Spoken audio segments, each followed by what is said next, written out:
flip couches, now you're flipping companies. Tell us what your secret sauce is in regards to being able to execute. It comes with focus, energy. It takes mental energy, physical energy. It's like, man, I need to own a business. Surprising, we actually got deals. Taking imperfect action is better than no action. 8 companies, and they were all 7 figures plus, some 8. And it was like, bro, like, am I just the greatest entrepreneur ever? Like, this is crazy.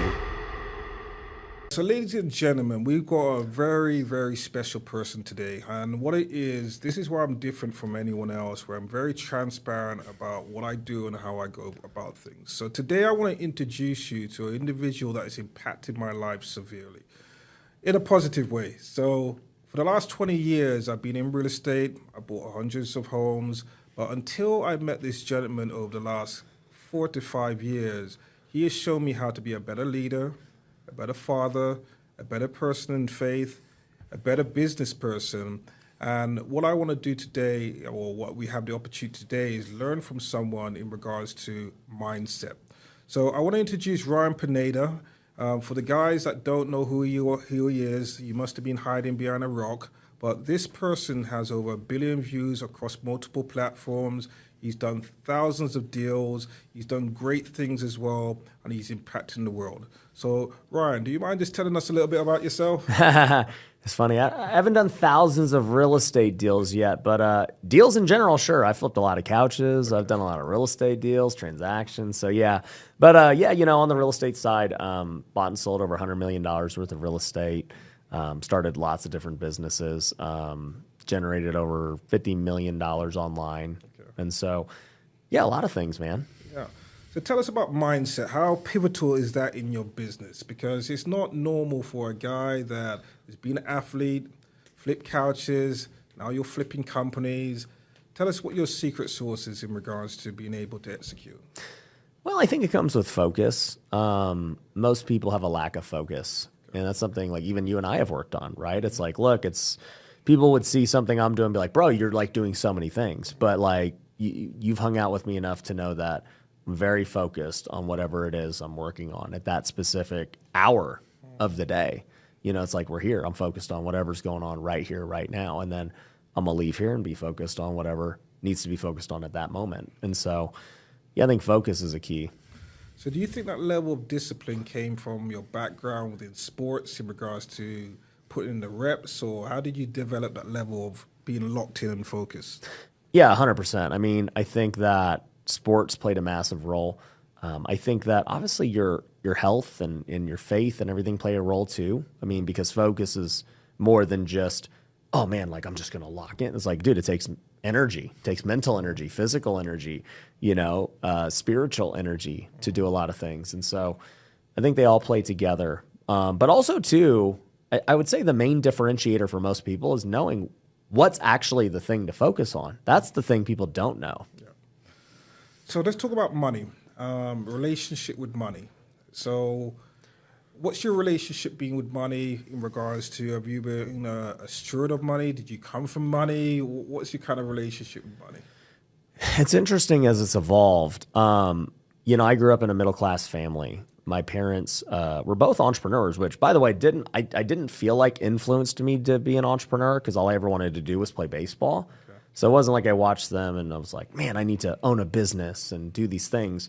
But I did watch the way that they had more freedom than other families. I remember they could come to any baseball game I had and everything else. So that stuck out to me.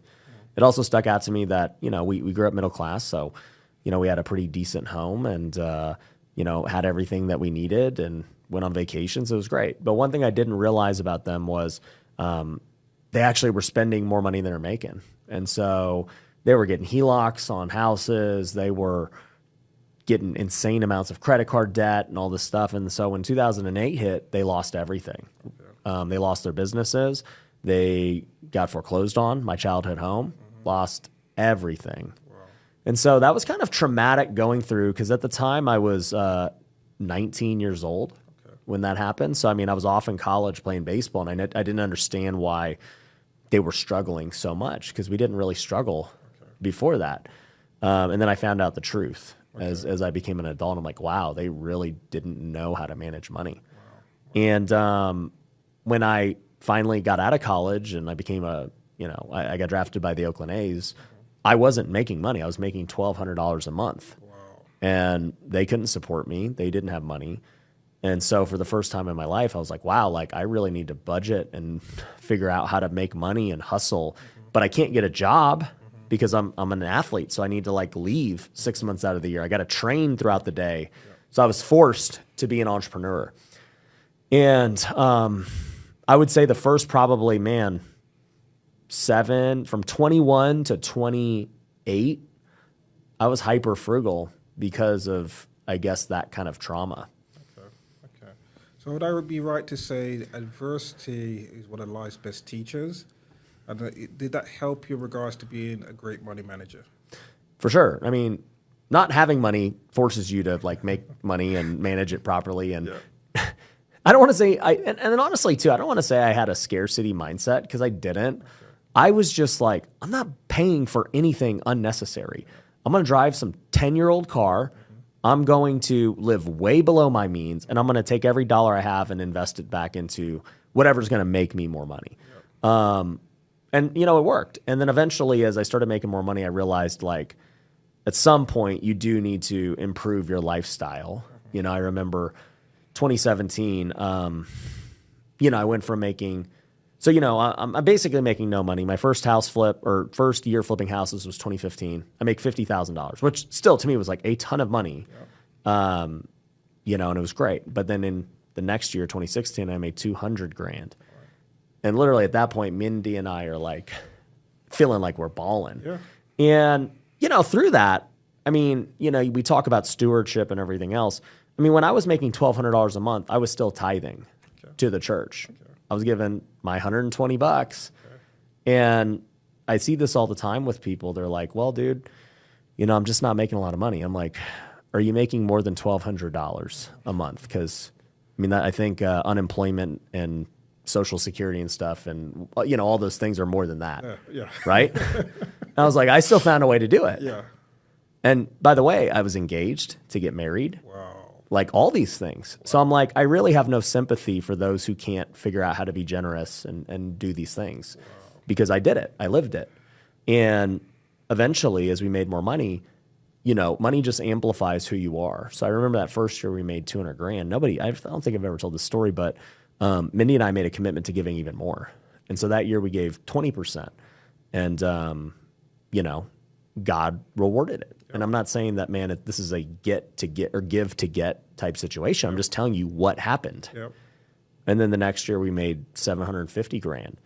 And at that point, I'm like, all right, we can actually like kind of like start actually spending a little bit, not eat $20 dinners. And like literally we were that frugal. Yep. I'm like, don't be getting a soda at dinner. We were so frugal. And then eventually, we started spending more and everything, but it never stopped all the other things that were important to us with giving and being good stewards and taking care of people. Wow. So God has definitely blessed you. And that's probably something that a lot of business people don't talk about in regards to sowing seed, keeping your commitment, tithing in regards to a lot of people.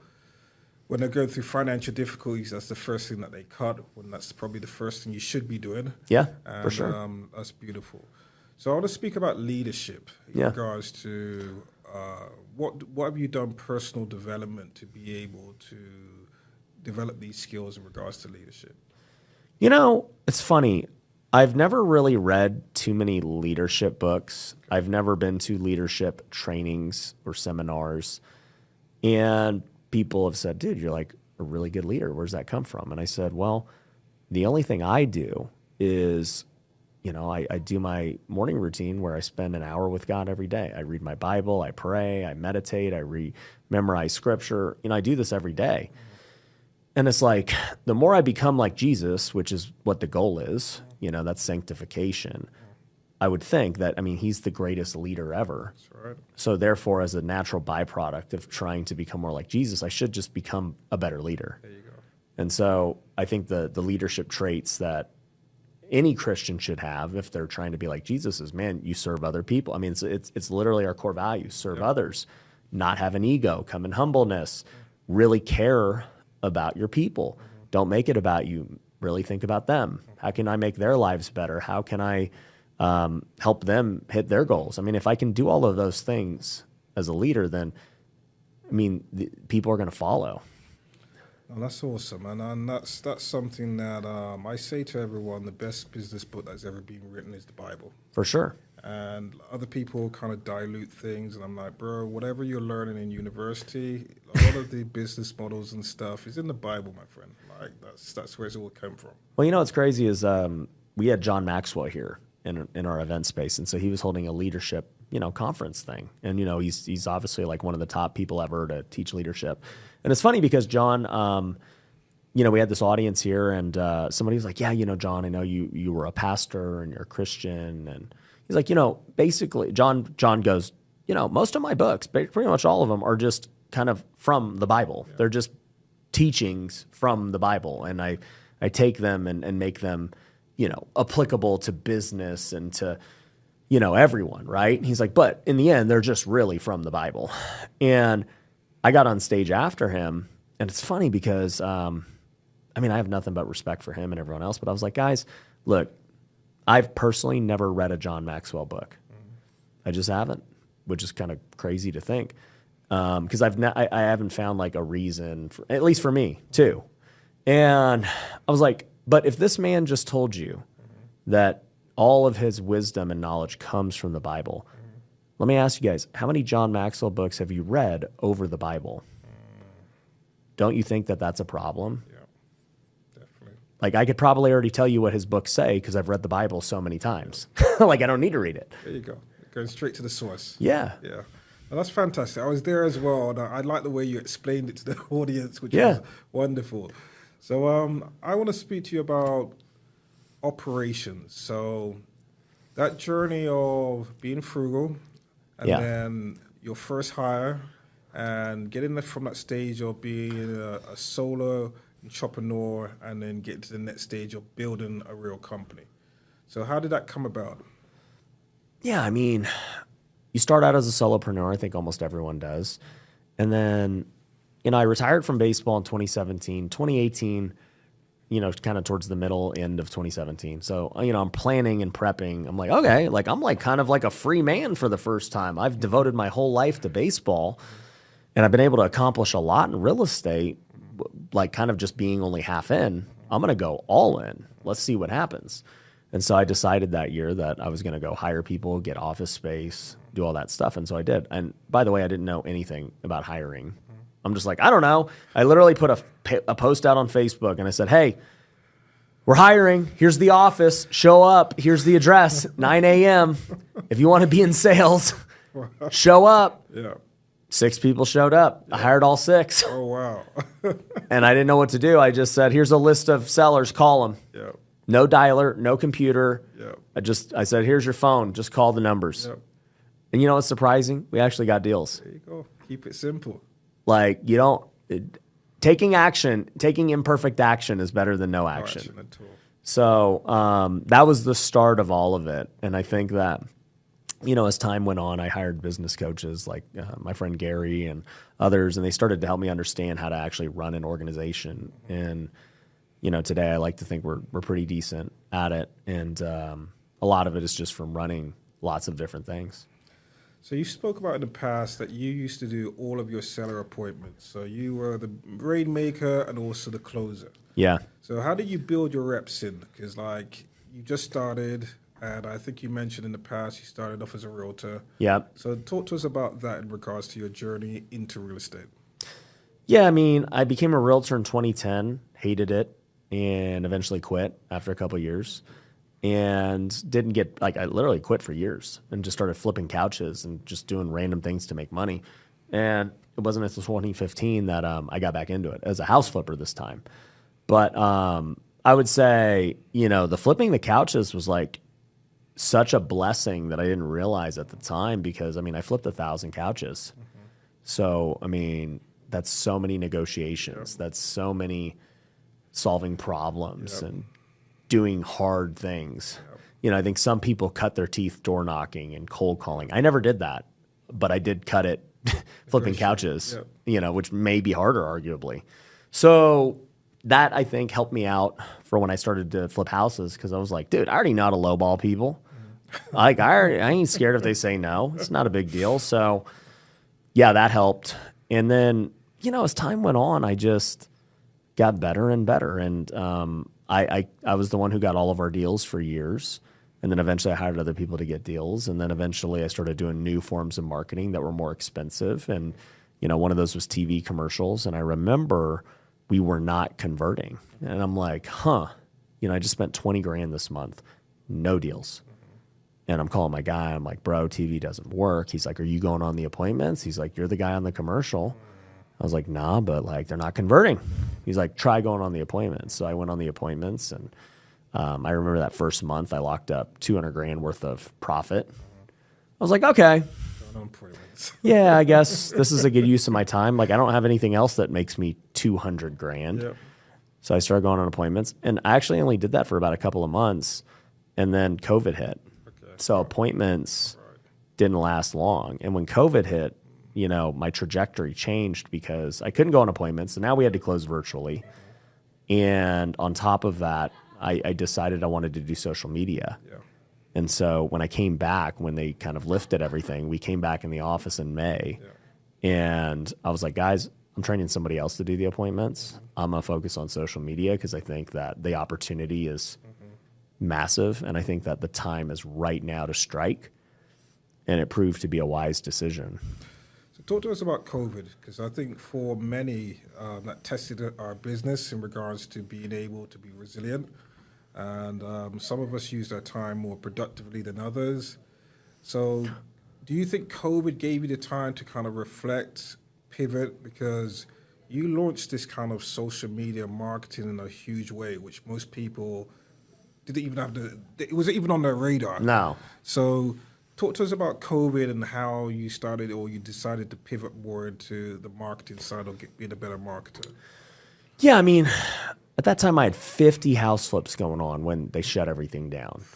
And so, I mean, this is like, I don't know how many millions of dollars of debt, but a lot. And, everybody's like, the market's going to crash and all these things. And dude, anytime I get into a problem that's out of my control and I don't know what to do, I just pray. And really, I should pray in every situation. Philippians talks about that. In any and every situation, present your prayers and your requests to God. And there I prayed really hard. I was like, God, what do you want me to do?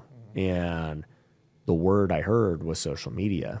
And dude, I didn't have a YouTube, I didn't have a TikTok, I didn't have any of these things. And social media had been something I had been thinking about. I knew it was like smart to do, but I just didn't know how, and I just whatever. And then eventually, within days, it just became clear. It was like, wow, I need to do TikTok. Wow, like I need to make YouTubes. Wow, here's like a resource. Here's a course. Here's a thing. So I bought them all, and I was like, I get it. I'm going into action. So I bought the cameras, did the things, and just started making videos pretty immediately. Yeah. And sure enough, it actually like popped off a lot quicker than I anticipated. And it changed the trajectory of my life. And obviously the real estate market went nuts too. So it was like this perfect storm of things. My real estate ended up just crushing. Social media crushed at the perfect time. TikTok was brand new and nobody was on it. YouTube, was way less competitive than it is today. Like everything about the timing was perfect. But I think that comes from God. Oh, definitely. And not only that you took the right time in, but you figure out how to monetize it. So I've seen a lot of people get lots of followers, millions of people, but attract the wrong audience, and they're not really making any money. Yep. So how did you really figure out, because I still see a vast majority of people, it's really like a novelty that they're not making any money. Yeah. So how did you figure out that piece?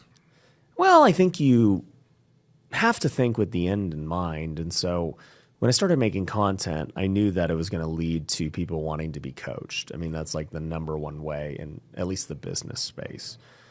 And so I was like, all right, I'm going to take coaching seriously. To that point, I had made a course like 2 years prior, sold like nothing, literally sold one course.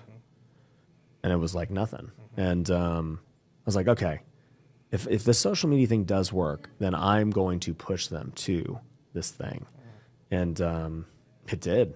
And, that birthed coaching and everything else, which I didn't really know how to run, but just kind of went off feel and gut and talking to other people. And, it was great. And then that in turn led to other things, because then I started to, get all these people. And then I learned about other trends and things. And like, people were like, bro, like, do you do this? Like, if you did this, we would buy this. And I was like, all right, well, let's do this and let's do that and let's do this. And then sure enough, I had like, 8 companies, and they were all 7 figures plus, some 8. Yeah. And it was like, bro, like, am I just the greatest entrepreneur ever? Like, this is crazy, like, that I can do this.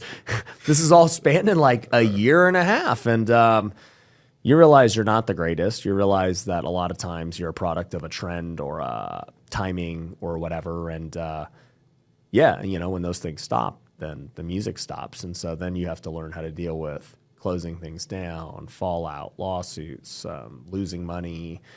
And so that's a whole new lesson. And then you come back through adversity more wise and more mature, hopefully, or, you don't make it out and you're broken and you're gone. Right. So you see that too. So I want to ask you a question, because I'm still up to this day trying to figure out, how did I get here? And then one day you pointed at me and said, how do you think you got here? And I was like, well, I don't really do much social media, but I got here. And then number 2, I feel that you could never sell me. You can't sell a salesperson. Yeah. But you didn't sell me. And then what it was is that I was looking for the sell, the hard sell. Yeah. But the products and the offers were so good that it was like, if you leave here and don't buy it, then you're crazy. It's on you. How do you learn to do that? That's something that I spend many hours just thinking about, like how. When did you buy? I don't even know. I bought the event before Tykes, so it's probably 3. That was October of 2022. So that was Hormozy event. Yes. Okay. Yes. Yeah. Yeah. Yeah. Okay. Yeah. That was a good event. Side note, they, that was October of 2022. Alex and Layla spoke for about 3 hours. And I mean, shout out to them. I mean, they were already like getting big, not as big as they are today, but they did all of that for free. And, so very grateful for them coming out and doing that. That was a blessing. But as far as, how do we sell and everything else? What's funny is at that event, I don't think we really did hard pitch, because I didn't know how to run events. Like, it's not like I was taught with these big event companies where everything is positioned for a sale and there's all this psychology and these different things. And I know a lot more about it today, but back then I didn't even know. And I was just like, I'm just going to make a cool event. Okay. And like, if people like it, they should buy. And, people did. And, as time has gone on, I've realized like, okay, you do want to have like what we would call a through line at an event. Like, it should come to the conclusion that, hey, you know what? These are my problems. They've addressed them. These are the things I'm struggling with. They know what I'm going through. Oh, and then here's the solution. Like, that's how a normal event should go.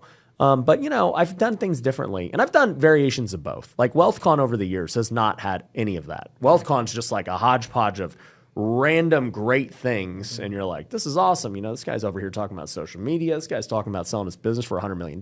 This guy's talking about real estate investing. It was very unique. But I think what you'll see going forward is a lot more consistent messaging, so people can really just focus. Okay. Because I do think that those events were a reflection of me at the time, where I was like doing. I'm like, guys, you should do social media. I'm doing it. Guys, you should invest in real estate. I'm doing it. Guys, you should do this thing. I'm doing it. Yep. And everyone's like, I guess we'll do them all. And then it's like, not everyone's me. It's hard to do them all. And then on top of that, even I couldn't do them all when it was all said and done. So guess what? Yeah. I didn't buy at the event. Okay. I bought before the event. Oh. So you got me locked in where I was speaking with Blake. He was like, come in to the office. Yeah. Because I just really wanted a space where... you came into MVP Day. Yeah, MVP Day, that blew me away. So MVP Day, he came and he said, hey, come to the office. You want to meet Ryan? And I was like, no, I'm looking for a community. He's busy. Yeah. I want to meet the community. When I got here, I couldn't understand why everyone was so happy here. I was literally, when you took me around and I'm looking through the doors to see there has to be at least one or two people that are just like chilled out. Yeah. Everybody had a high level. And then I learned core values because when I walked around, everywhere you went in the office, I was like, every core value you had, I saw it in every single person. Yeah. And they were able to tell me their core values. Yep. So by the time halfway through the MVP, I was like, I don't need to see anymore. So like Blake was saying, hey, there's stuff afterwards. I was like, where do I sign up? So funny. that's how I met Chavez. That I didn't even know who Javi. I didn't even know who he was. Yeah. I was like, he looks important. And I actually ran him down. Like, bro, swipe my card. Like, I'm already sold. Yeah. So WealthCon was like, that blew my, like, it blew my mind afterwards. And I was thinking to myself, one, I never buy straight away. I usually reflect on things. And then two, every product that you sold, or not even sold, every product that you've offered, I purchased because I wasn't sold something. Yeah. It was unlimited value. And then what it is, it made sense that this is what you need right now. Yeah. So there was never a pitch. And that's something that I would probably say one of your strongest skills, where you look at the problem, provide immediate solutions, and execute them on a higher level than anyone else does. I appreciate that. Yeah, I think it goes back to, as a leader, you think about the people that you're serving. So whether it's as an employee, the employees or the clients, the customers, the students, I always think, man, like, would I buy this thing? Like, how do I make this so good that people feel dumb saying no? Like, that's really the thought process. So it doesn't even think, when you're thinking like that, it has nothing to do with your marketing or your sales pitch or anything. It's really just about the product and the offer. So like even today, we were talking about it before with everything we offer at All-Star now. Like, it's significantly more than what it was 3 years ago when you joined. And I love that about it. And now, we have an online event going on right now. And I'm getting ready to tell them about it because they got to know what the heck it is. But even before, as I'm teaching them this, and I'm like, guys, we got this thing called lead packs. Like, okay, where do I buy them right now? Yeah. And I'm like, relax. Like, we still got to teach you how to do the sales and the dispo. Once we do that, then I'll let you buy them, because it's just because they truly are better than anything out there. Like, and then I tell people that too. I'm like, okay, if you're not sold on it, tell me what else you're going to do. If you don't want to do them, that's fine. But just tell me, like, what are you going to do? You going to go cold call people all day? You going to go and network and try to sure, you can make money networking. It's just going to take a lot of time. But if you want to talk to sellers right now today, inbound, for a tenth of the price, you tell me what else you're going to buy. I don't know what you're going to get.